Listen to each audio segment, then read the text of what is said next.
woman whose mother-in-law tried to switch her wedding dress, and this is what OP did to her. My future mother-in-law has never been a fan of me, 26 female, for the entire duration of mine and my fiancé is 29 male relationship.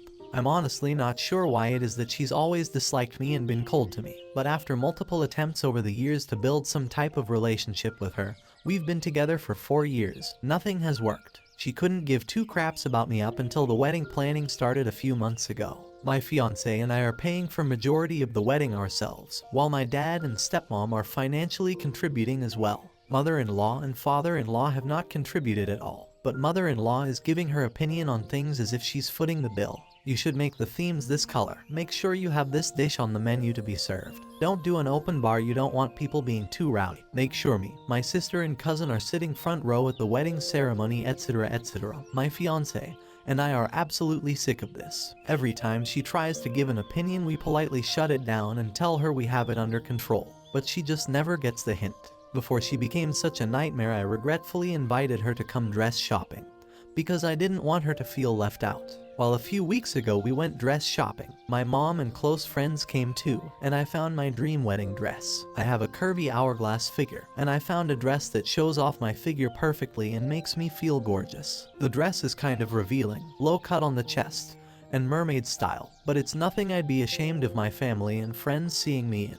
My mother-in-law on the other have hated the dress I chose. She made sure to express that to me multiple times. She even went as far as to say this is a wedding, not a strip club, I don't like it. Well, I bought the dress anyway since I'm the one paying for it after all. Last night my fiancé and I are cleaning up after dinner, and I received a call from the shop I ordered my dress from. They were calling me concerned because apparently a lady, my mother-in-law, called then pretending to be me and wanted to switch the dress I chose to a more appropriate dress. The sales associate realized that it wasn't my phone number that called to make the change, and called me immediately to confirm before they changed the order. I was livid. My fiancé heard the entire conversation and was livid as well. He called his mom to confront her and she fessed up, after denying it a few times. I told her if she's so bothered by my dress to consider herself uninvited from the wedding and hung up on her. Safe to say she is not happy. She's been calling both my husband and I non-stop trying to defend herself, but I've had enough. I feel bad for my fiancé because he won't get to have his planned dance with her. Did I take it too far? Am I the idiot?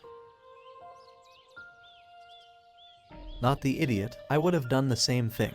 But you and your fiancé need to be in lockstep on this. So if he starts hedging, don't go through with the wedding until you are both on the same page. You need to get these boundaries in place now because mother-in-law will be a nightmare if you have kids if you don't. Your fiancé is willing to stand up to his mother to defend you. Keep an eye on how he acts and reacts as this continues. While it would be idiot to set up something like this to test him, it is a test of your relationship and interactions. And it is entirely appropriate to use it as a moment to get a glimpse of what your future together may be. If your wedding dress was reasonably priced, buy a second one. Not for the safety of the dress, to wear every time you see her for the rest of her life. Also, call every single person you've hired for the wedding. Explain all this, and put a password protect feature on your account for any changes or cancellations. And hire actual security for the wedding, and an additional videographer so you don't miss a moment of her inevitable meltdown in the parking lot. She has routinely shown that she doesn't respect you or your fiancé. Tell her that if she'd like to be re-invited to the wedding, then she will have to pay you a retainer fee. As such, every time she offers her broke idiot opinion, then she will be charged X. Anytime she tries to sabotage, she will have to pay X in addition. Any scenes caused at the wedding will be X and she will promptly be removed from the venue. Give her no more information on the wedding. Talk it out with your fiancé. If you can both come to an appropriate agreement, perhaps she can attend the wedding. But I would have serious stipulations. X. She is no longer to receive any information about the wedding that is not on the invitation. She will not be allowed a speech, and she needs a trusted escort. Basically a babysitter at the wedding so she can't run off and change things with the vendors. Honestly, if she is willing to do this, I'd be worried what sort of things she would get up to the day of your actual wedding. It sounds like your fiancé is on board and was also upset with her for her attempts to control your wedding. Change your dress. It is likely good to make sure you both remain on the same page, and check in about her being uninvited if feelings seem to change. But for your own peace of mind, password protect all of your other venues. Provide each vendor with a password and inform them of the situation. You do not want her trying to do this with any other aspect of your wedding, especially as she has now been uninvited and may do something out of spite. Congratulations on your engagement and good luck. My mom had me with my bio donor, otherwise known as bio father, but he bailed before I was even born. My mom's best friend Locke stepped up and told her he would be my dad, and he's been my dad ever since I was born. Mom and dad were never together, always just friends, since my dad is gay, but it just worked. When I was 7, my mom met her husband Matt, and ever since he and my mom got serious, I have known he has issues with my dad. It started out slight enough. He would tell people dad was my wife's friend and not that he was my dad. He also didn't correct anyone who wrongly assumed he was my dad. But then he asked me to spend Father's Day with him instead of my dad.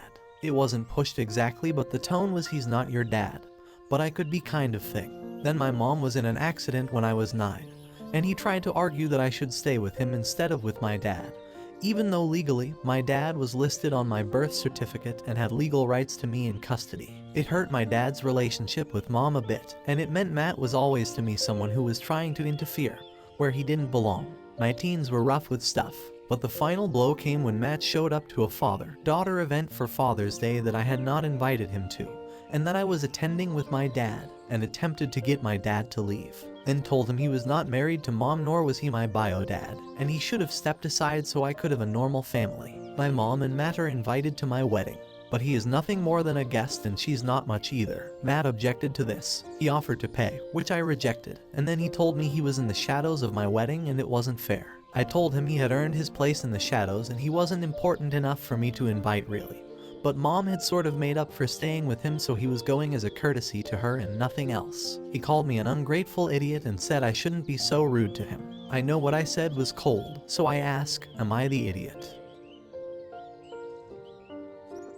He did everything he could to drive a wedge between you and your father, and tried to force you to be something you did not want. Given his history, showing up at an event to cosplay father, you should uninvite him and tell your mom that you don't trust him not to cause a scene at your wedding. Not the idiot, if I were you, or at least tell him it's on the table if he's going to continue to belittle you and your father. I'd also have some security at the wedding, a couple of your husband-to-be's groomsmen or something, ready to remove him if he tries to disrupt the wedding or take your father's place. Matt is feeling territorial. You're his wife's daughter and this other man is around his home and his perspective. He doesn't want to be your dad. He wants your dad out of his territory because it makes him feel insecure. Matt imagines if your dad wasn't gay, your mom would have chosen him. It's male insecurity. I feel it all the time over stupid crap like dudes being nice to my wife.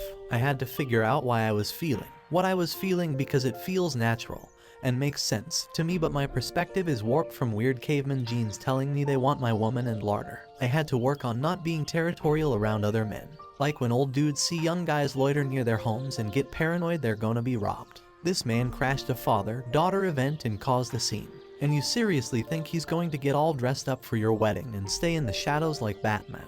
Laughing my back off, he's absolutely going to throw a tantrum. But will it be when someone else walks you down the aisle? Or when you do a father-daughter dance with dad? Or when close friends and family do toasts and speeches? How exciting. Make it clear that you expect Matt to stay in his lane.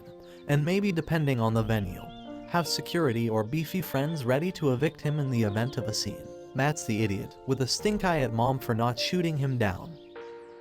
Your real dad sounds awesome, and I bet he's proud of you. Matt had the opportunity to be assistant dad, if he didn't push, but he wanted to be first prime dad, to the extent of crashing your father-daughter event and destroying the atmosphere. Even worse, trying to deprive you of your real dad's comforting and protection when you were vulnerable while your mother was sick. Matt is lucky he's even invited to the wedding. I'm 37 male, I'm a single father to my daughter, 8, who will be turning 9 this Saturday. I'll call her G. G decided she wanted pool party birthday party at our house. I plan on doing other activities as well, such as bounce houses, cookout, s'mores, movie by the pool, make your own cookies, etc. Followed by a sleepover with some of her friends. It's gonna be a busy day, and there'll be roughly 30 kids at my house. Some parents are staying, and some are just dropping off their kids and picking them up later. I'm fine with this. I let G invited whoever she wanted, and she chose to invite a classmate.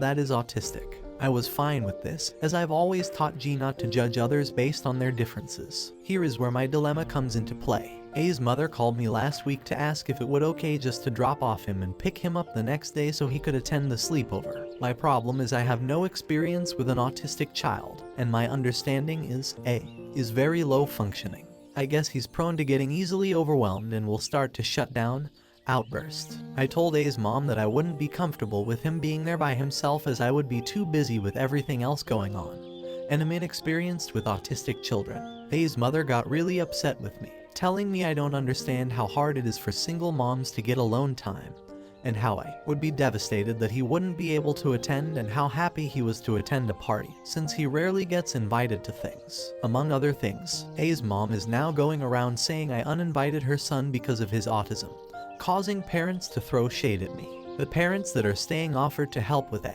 but they also have little to no experience with autistic children either. One parent on my side, A's mother did this to her at her son's party, and he definitely is a handful, so not to feel bad. So, am I the idiot?